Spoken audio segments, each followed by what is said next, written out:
Mr. Speaker, it's been weeks since I told you that Canada's agri-retail sector has been pleading with this government to assist in securing sites where tons of explosive fertilizers and meth-producing chemicals sit without so much as a fence to stop them from falling into the hands of terrorists and drug dealers. In fact, they still can't even get a meeting with the minister and have heard nothing.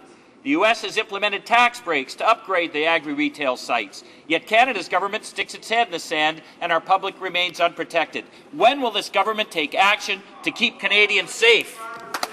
Honourable Parliamentary Secretary to the Minister of Agriculture. Thank you very much, Mr. Speaker. We are working for our farmers and for the agri-retail industry. In fact, over this past few weeks, the Agricultural Committee has been travelling across Canada speaking to farmers about what is most important to agriculture. We've been listening to young farmers and to farmers who've been farming for decades. We're receiving excellent feedback, Mr. Speaker, and we're moving ahead, putting farmers first and defending their interests. Thank you. The Honourable Member for Guelph. Mr. Speaker, he's admitting they haven't talked to them. The most basic responsibility of the federal government is to keep Canadians safe. If the minister reads the news, he'd be aware that a terrorist recently attempted to explode a car bomb packed with gas, propane, and fertilizers in Times Square. In fact, if that terrorist had used the kind of fertilizers that sit unprotected at Canada's agri-retail sites, the bomb would have killed hundreds of innocent people, terrorized a nation, and caused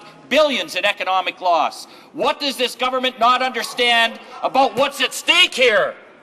The Honourable Parliamentary Secretary to the Minister of Agriculture. Thank you very much, Mr. Speaker. Safety is very important, but there's no need to yell.